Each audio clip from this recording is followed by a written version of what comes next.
Garmin Nuvi 255WT sealed. I wanted to get this part of the video done before I actually open it, because once it's open, that's it. Because this is one of those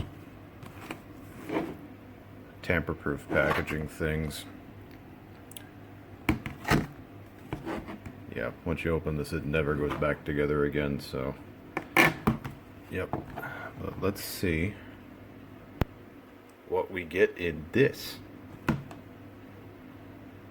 And now that the plastic is off, box brand new, untouched, never opened, and supposedly does have all US and Canada.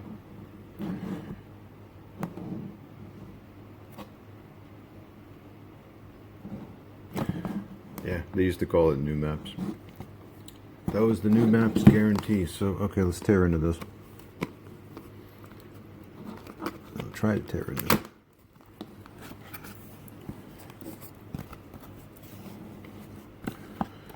And reveal. What do we see first? Quick start guide? Yeah. There's a quick start manual. Even though this is a 255 WT, it says 205W series. For use with all these models, and that's where the 255W comes in. From October 2008.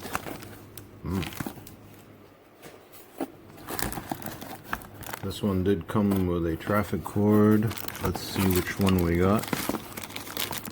We have a GTM 25. Is it a lifetime maps? Probably. Excuse me. Lifetime traffic? Probably not. We have our mounting clip. All right. Mounting adhesive disc. This is a sticker you peel off and stick to your dashboard or other piece of vinyl. The suction mount with your 17mm ball end.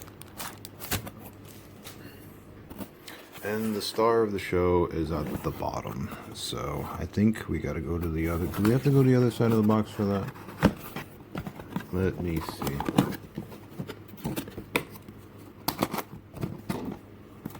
Yep.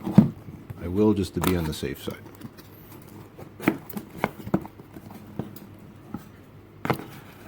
And here we are. Oh my god. An actual brand new 255WT with the protective sticker on the front. And off we go.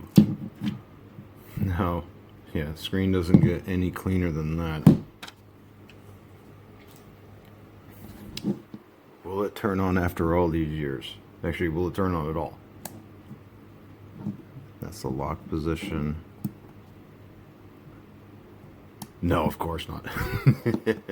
Okay, so I'm going to give this a charge, and then we'll get back to this to see how she works, if the battery holds a charge.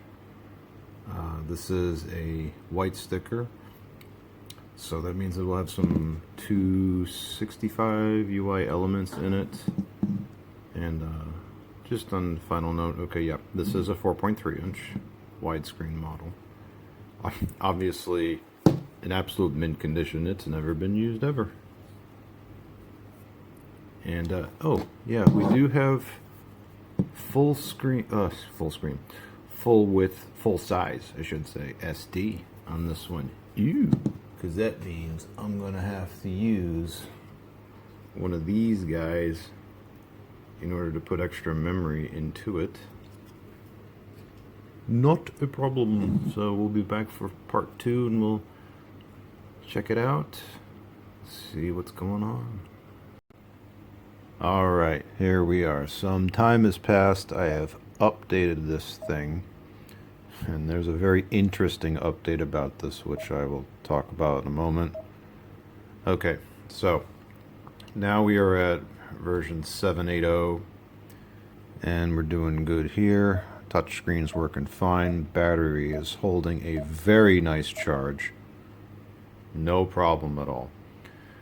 Okay, now, before getting into this thing, oh, did I find this out the hard way, and just through some educated guessing, I was able to get this thing actually functioning properly.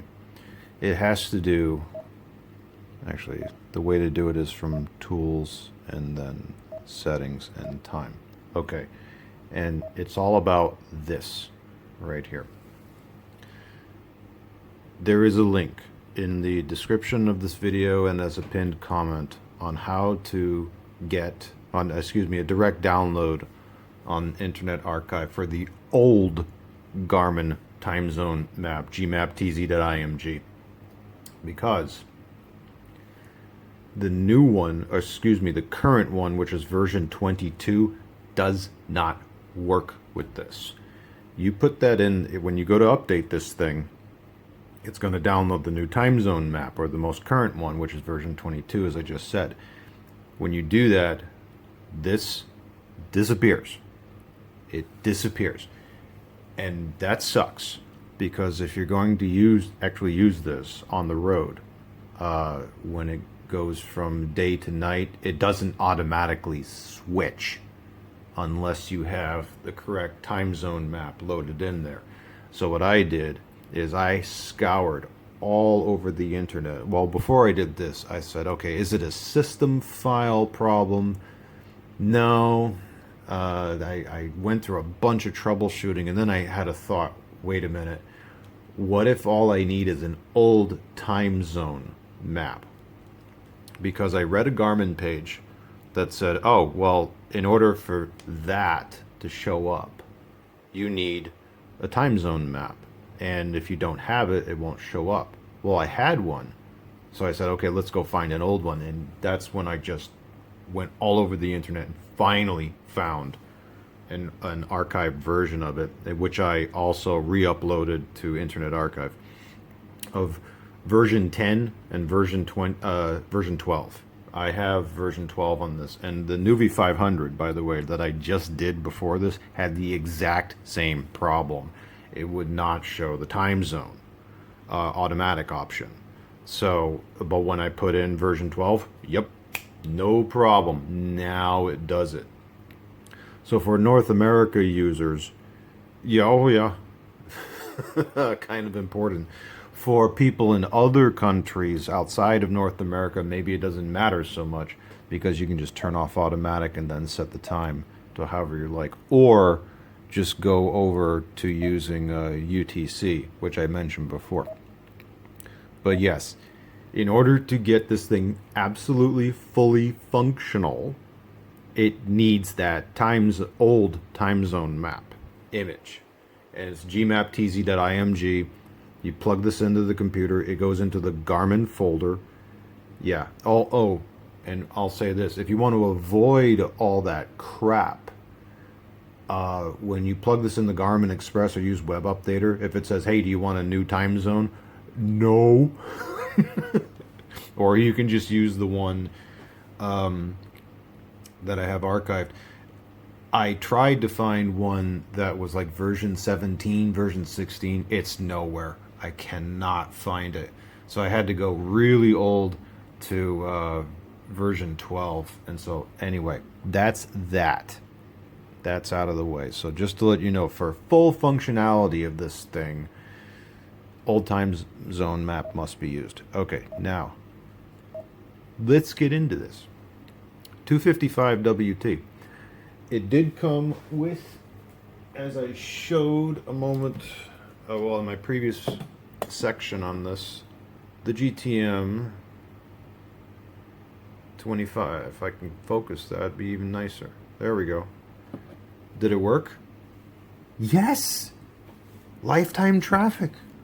Amazingly, it worked. it picked up the FM traffic. I was like, whoa, nice. Did it allow for a map update? Yes! It downloaded the latest map.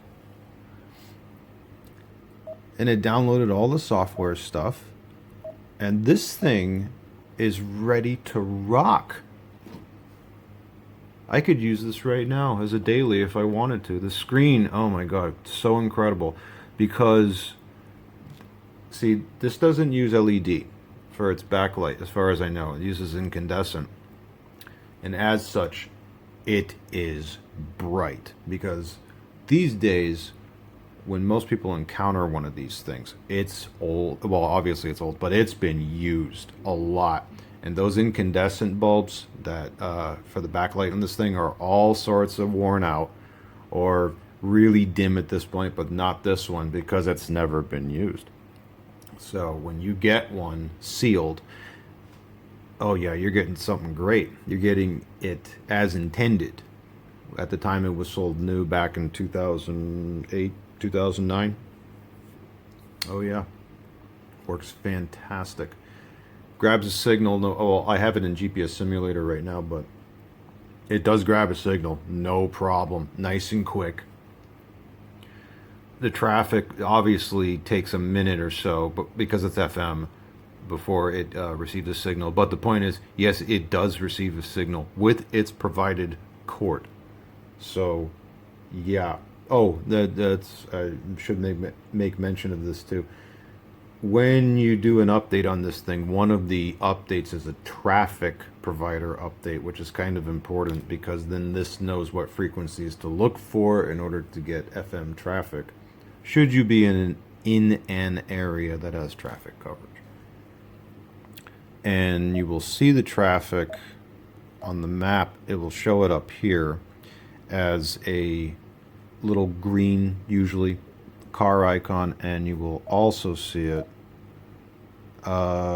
in settings, and if you there'll be another icon here that will say traffic, and you can see that too. So let me do a city search first. Where's cities? There it is. Spell.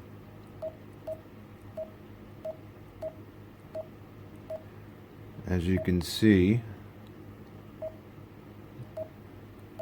the touch response, very decent for what it is. And let's zoom in on that.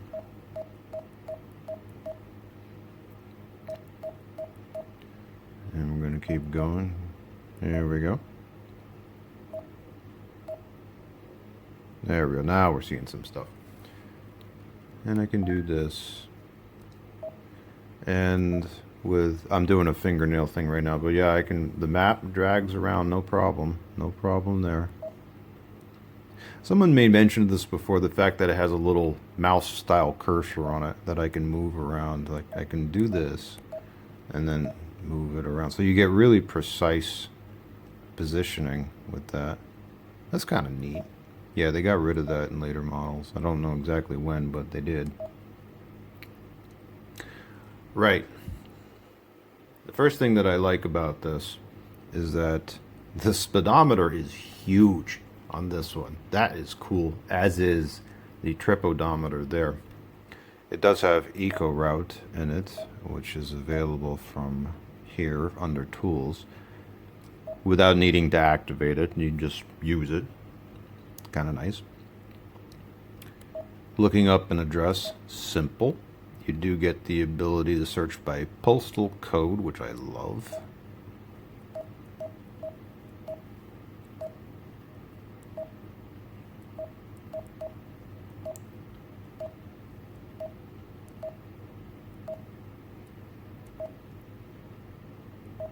Yeah, there it is. No problem. Does it have junction view? No, this does not have junction view. Does it have a speed display? As in speed limit? Yes, it does. It does have the ability to support custom POIs, which is good.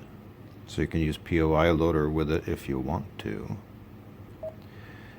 Now, I showed in the new V500 the ability to do a whole bunch of different coordinates. Well, in this one, it's really simplified. All you have is 3. That's it. And you don't even have the ability to select a datum. All you get is either degrees, minutes, seconds, degree, decimal minutes, or decimal degrees. And that's it. That's what you got. But, you know, it works. It works. That's what most people need anyway. The point of interest search works pretty good.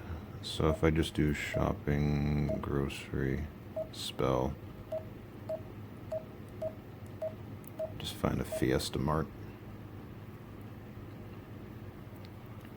It's the search, yeah, not exactly fast, but not terribly slow. Not overly slow. You know, I found them. And you'll notice that when I was typing things in, there is no stutter, which is on the 1100, 1200, 1300, 1400 series, but not here, because when you're typing in something for search, it's not dynamically searching until you commit. And what I mean by that is that if I just search for something, like just say racetrack, now, it's not actively searching right now until I hit, this is my commit is done. Now it's actually searching, and that's when it brings up the results.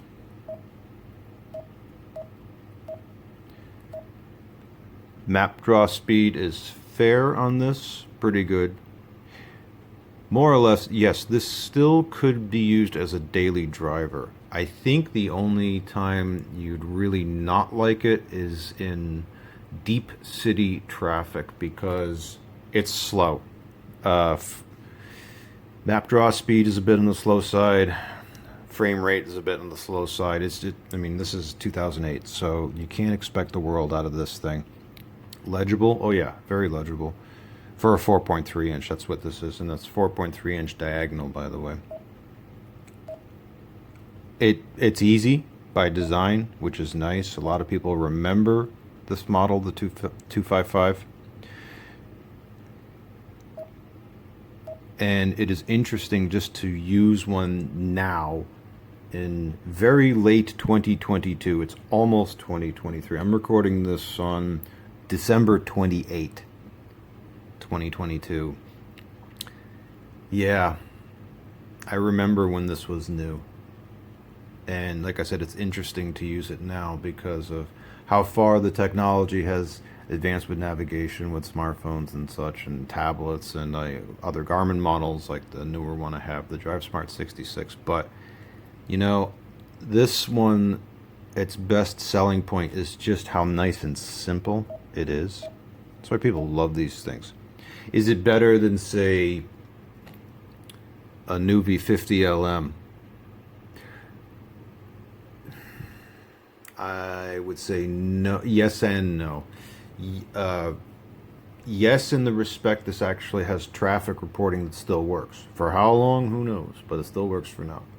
No, in the respect that the new V40 and new V50 are in fact more legible as far as their fonts and screen brightness are concerned, but this thing still has a very good bright screen on it. But again, totally new, unused. Not a single scratch anywhere on this thing. Sealed out of the box. Oh yeah, it doesn't get any better than this.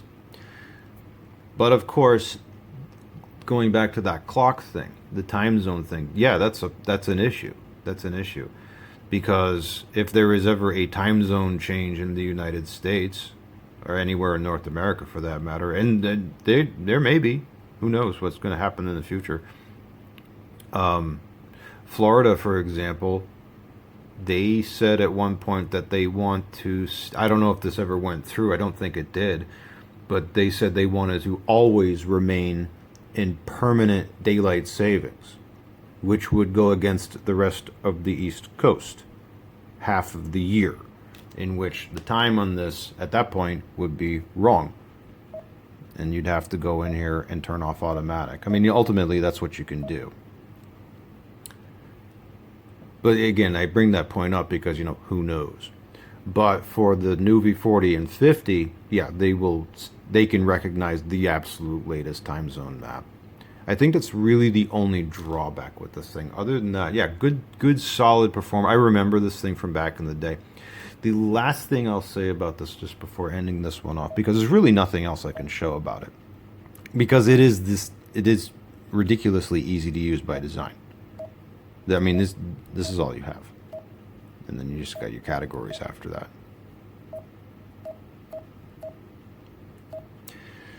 This particular model, back when it was new, yeah, it had problems. It had problems with locking up. It had problems with touch response on a lot. This one in particular has no problems with touch response at all. Zero.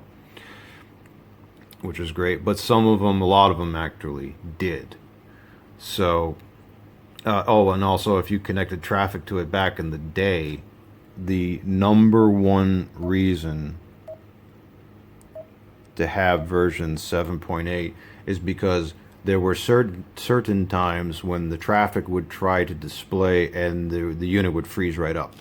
7.8 fixed that. So if you were at 7.6 or 7.7 and you had a GTM25 connected to it and a bit of traffic data came through, yes, there was the real possibility it would just freeze right up, right in the middle of driving, which was bad. But this one doesn't do that, and I don't believe it ever would. What a time capsule, though, huh? Should you be interested in getting one of these for yourself, can you still get these things sealed, as in never opened? Surprisingly, yes. If you do an eBay search, you can find these anywhere from somewhere around 50 to 100 bucks. How much did I pay for this one? This is another Goodwill find. I found this one, I think it was under 25. I don't remember exactly, but yeah, they had it sealed, and this was another one I found on Goodwill. I'm like, yeah, give me that. But I was so close to just repacking and reselling this thing because I thought the time zone thing, I was like, oh no, because I need that time zone thing, that change to work. But then I discovered, oh, okay, it's just the time zone image. All I need to do is download the old one, and then I get my automatic setting back. Whew. Same thing can be said for the 500, as I said before. So there you go, people. The 255 WT, brand new, never used. It's great.